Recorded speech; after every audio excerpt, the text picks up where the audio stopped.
There's a myth that I encounter every now and then that I would really like us to put to bed, and that is the legend of the invisible ships, or as it's sometimes called, the invisible ships theory.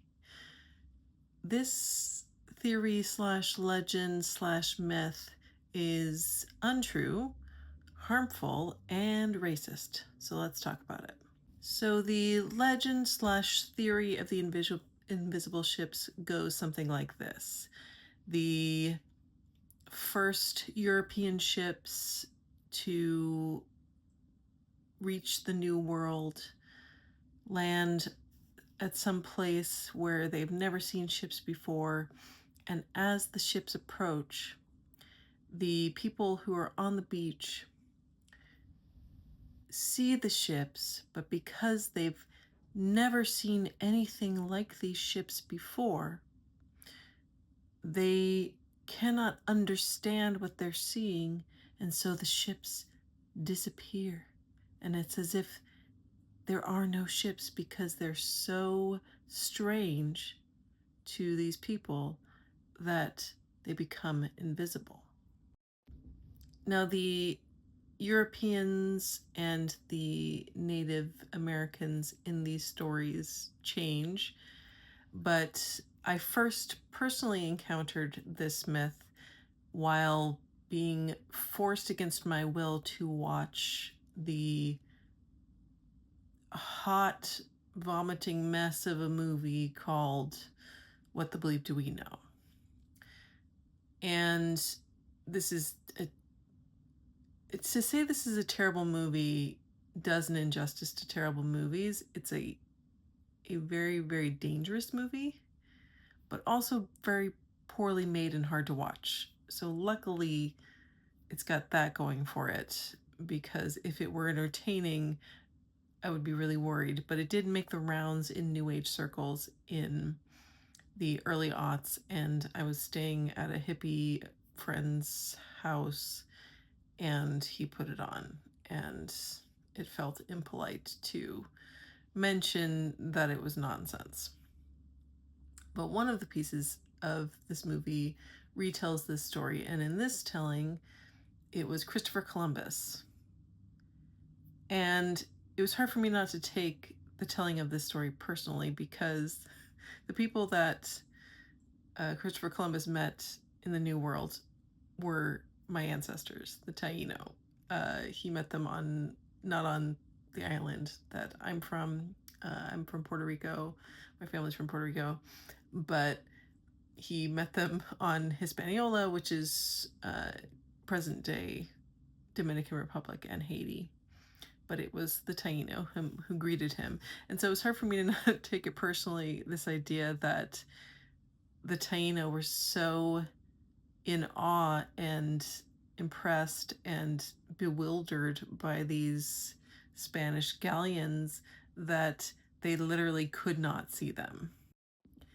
Now, this myth originated with a actual ship's captain during the Age of Exploration who was sailing along the coast of Australia, and his ship was sailing past a beach where there were a group of Aboriginal natives who were going about their business on the beach, and they did not indicate to him that they saw the ship. They just went about their business. Now, I don't know how far away the ship was from these people. I mean, presumably he had, spyglass. They had that technology back then, so presumably he could see them, but I'm not sure how far away the ship was. But his interpretation of the fact that as he sailed by, they didn't, fall to their knees in awe or point and go, wow, or like run in a panic back to their village. Like, he took that to mean that they didn't see him, which is a wild leap of logic. But the captain contends in his writings that they must have been so awestruck that the ship was invisible to them. Now, this doesn't make sense. This doesn't make common sense because we as humans encounter things that we're unfamiliar with all the time. And typically, what happens is we'll compare that thing to something that we've seen.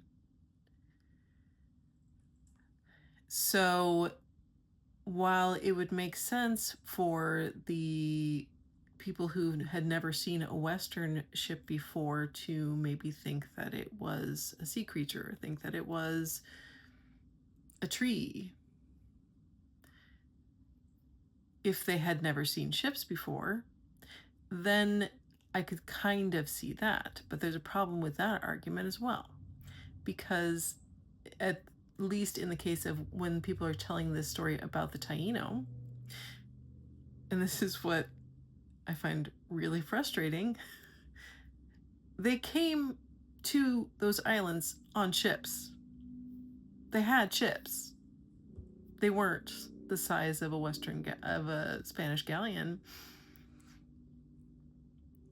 But I think we think of seagoing vessels as being large because in this day and age, most of the seagoing vessels that we see in the modern world are very large. We think of cruise ships, we think of container ships. Those ocean-going vessels are very, very big.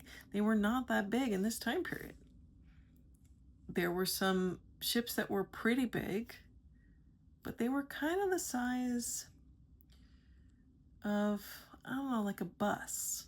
They're kind of like bus-sized, like a big bus, like a tour bus. That's the size of a galleon, maybe a little bit wider.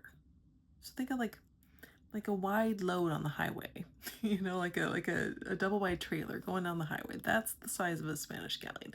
They were not like, it wasn't as if these people were seeing a container ship. That's not what they were seeing.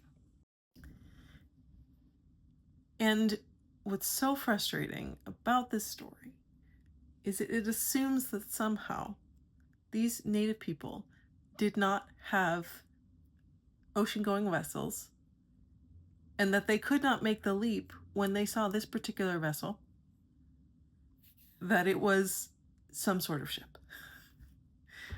So the Taino came to the island on ships and they had boats.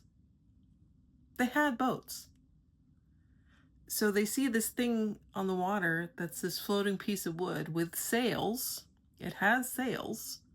And their boats had sails. How do you think they got from the mainland of South America to the Caribbean? On boats with sails.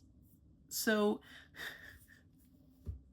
sorry, it's just, the racism is just so dark that it makes me laugh, but I shouldn't laugh because people believe this nonsense. But they had ships with sails. So they see this large ship, these 3 large ships coming with sails.